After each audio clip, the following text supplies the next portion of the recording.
Hi, welcome to this video. A spoiler warning before I start. This video might contain spoilers for the film Poor Things. My name is Emma Stone. I'm playing Bella Baxter in the film Poor Things. This is Bella. She's an experiment. She's understanding what it is to be a member of society. Good evening. The more autonomous she becomes, the more challenged these men seem to be by it. It's a very, very funny film. Poor Things is my favorite film of last year. I've mentioned that before in a couple of my videos. Recently, I've come across a lot of discourse regarding this film as it is gaining more popularity after its Oscar wins and digital release. A lot of folks are accusing this of endorsing pedophilia. Seeing many online discussion around this made me think about the importance of media literacy and what these accusations on Poor Things mean for how we interpret art or film. Firstly, let me make one thing clear. I don't think any product of art is completely homogeneous. We can have various interpretations of the same art. I'm not trying to preach my interpretation and opinions of this film through this video. In fact, I do understand how one would interpret the activities of certain characters in this film to be pedophilic. Secondly, the video is much more about media literacy than me getting defensive of Poor Things and conveying my feelings on the film. This is just an example of a thing I observed with a lot of films and other forms of media and art that can be described as challenging or unconventional. To begin, an issue I have with an accusation like this is that often depiction is framed as endorsement. For a moment, let's say Poor Things does depict pedophilia. Is that problematic? I mean, depiction of anything bad is never synonymous with the endorsement or promotion of that thing. In that sense, something like Wolf of the Wall Street is endorsing sexism, or Netflix series Dahmer is endorsing cannibalism, or any action movie ever made is endorsing violent behavior in one way or another. There's a stark difference in how different films depict violence or bad things. Action and violence in pop culture films is often toned down a lot, and anyone barely feels uncomfortable from that. Therefore, most people are fine with that depiction of violence, whereas some films have more cathartic, explicit violence. You would find more people expressing displeasure in viewing that because it is something that gets under your skin. That is indeed totally understandable. That experience is not for everyone. Whether or not Poor Things depict pedophilia, whatever it depicts is not for everyone, because just like explicit violence, it has a lot of elements that get under people's skin and makes them uncomfortable. It is not a film that holds your hand.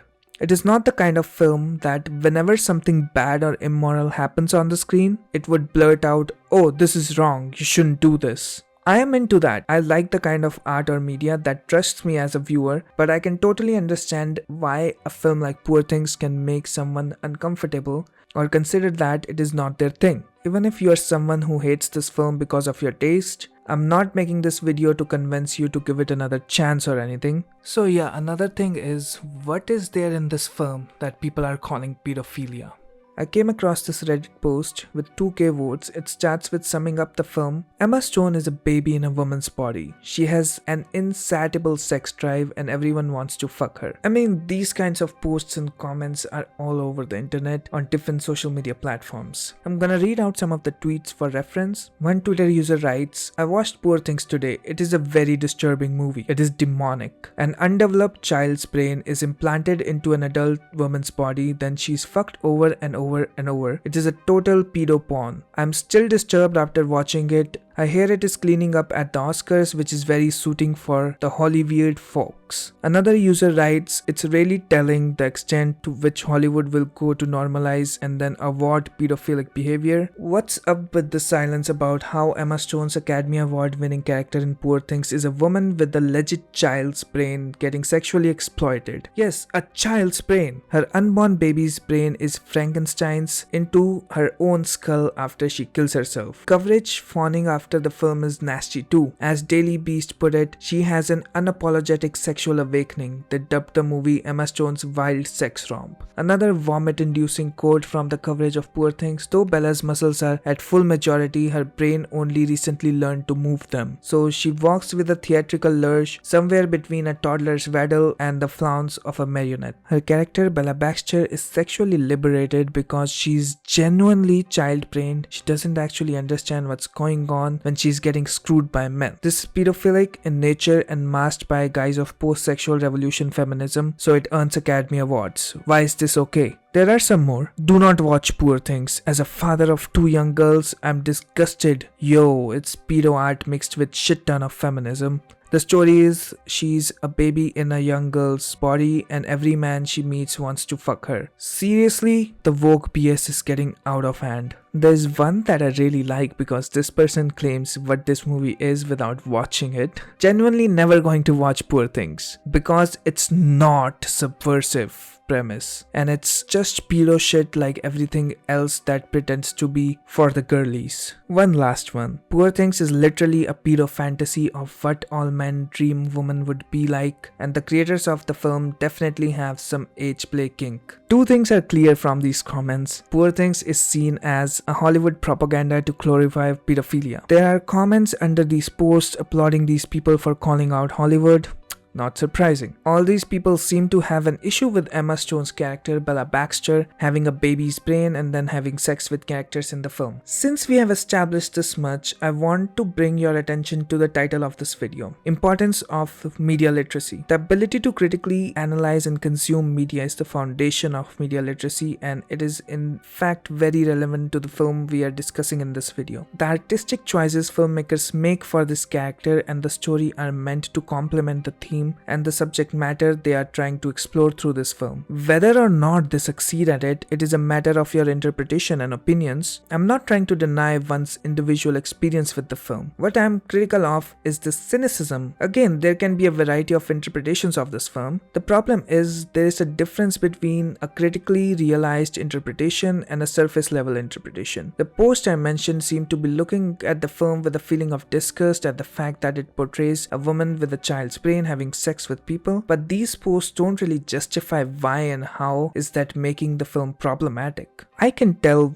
why I think it is not problematic. Bella is growing at an exhilarating pace as iterated in the film. The film starts with her behaving like an infant, but she's constantly learning and growing throughout the film. She's more naive and youthful and ready to explore her sexuality, and she continues to grow. Her perspective on world changes, her perspective on sex changes, and she begins to have a better sense of judgment throughout the film. She's not an infant throughout the film, but yeah, she's mentally not an adult for a lot of it, sure, at least in my interpretation. Let's talk about the sex scenes in the film and in fact Duncan and Bella's entire relationship. Mark Ruffalo's character Duncan is sort of an idiot. Bella is naive and she doesn't know a lot about the real world or polite world, and since the moment he meets her, he's interested in what is between her legs and having authority over her. As the events of the film unfold, it is very clear that he would very much prefer Bella to be more naive, more infant-like, and more easily controllable. What the film is saying through this matters on your interpretation. You can say it shows the controlling and selfish nature of Duncan, something that can also be seen in the real world. For instance, it could be a representation of how men who go for younger women sometimes attempt to keep them under their control, or maybe it's representing pedophiles in a way. I think the film is quite subtle, but it is also quite evidently critical of Duncan's character. If he's a representation of a pedophile, I just do not understand how that makes the film bad. You can say you do not like the morals of this character, you may hate this character, but how does it make the film disgusting? These two are fighting and ideas are banging around in Bella's head and heart like lights in a storm. Oh. You're always reading now, Bella. You're losing some of your adorable way of speaking. I'm a changeable feast, as are all of we. Apparently, according to Emerson, disagreed with by Harry. Come, just come. You were in my son. What?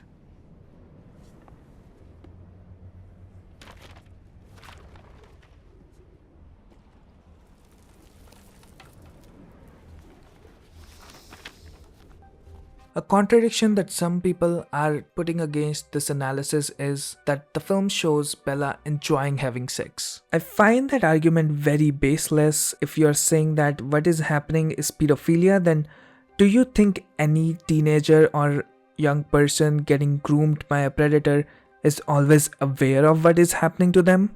I don't know if there is normalizing of pedophilia happening if Bella is enjoying the sex. In the world we live, a lot of statutory rape is consensual, and would you say if the victim enjoyed the sex, the groomer is free of responsibility? I guess the answer is no. Moreover, Poor Things is tonally surreal and absurd. It creates this unique character and it explores human behavior around this character. There's a lot of purpose and revelation in situations portrayed in the film, but none of these pedophile accusations seem to address the artistic purposes behind the scenes of the film. It is a little baffling to me that some people would see sexually explicit scenes in a movie and equate it to porn. I can very much guarantee you, as a person who loved this film, and I can say it on behalf of many, if not all, who loved this film, we did not gain any sexual pleasure from watching this film. Just like everything I mentioned, the whole prostitution plotline in the film also seemed to have a lot of social meanings and purpose in my opinion. In brief, I can say I think it represents male-centric prostitution and it also challenges societal views on sexual liberation. And I interpreted some more things from the prostitution plotline that I don't want to get into because they are not relevant to this video.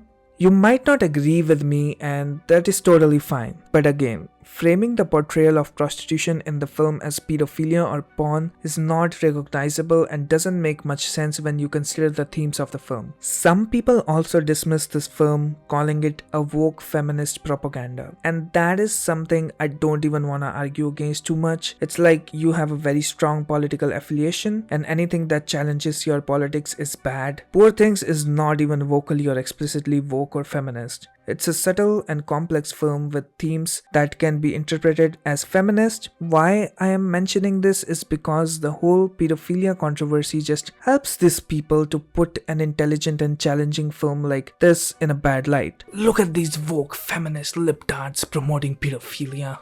It is gross to me that great pieces of art get attacked like that. I'm sure not everyone criticizing this film is coming from a bleak political perspective, but some seem like they are. To conclude this video, I would say that media literacy insists on critically analyzing and evaluating any piece of media. The problem with framing Poor Things as a glorification of pedophilia is that this accusation is not critically realized at all. It is ignorant of the artistic choices and doesn't apply any sort of critical thinking for interpreting this film. I want to emphasize that Poor Things in many ways is a challenging, unconventional and outrageous film. Not finding elements of this film pleasing or stating that it is not for you is very different from defaming the film and calling it problematic. It also to an extent disrespects the people who have intelligent reasons to not like the film and those who have constructive and smart criticisms of the film.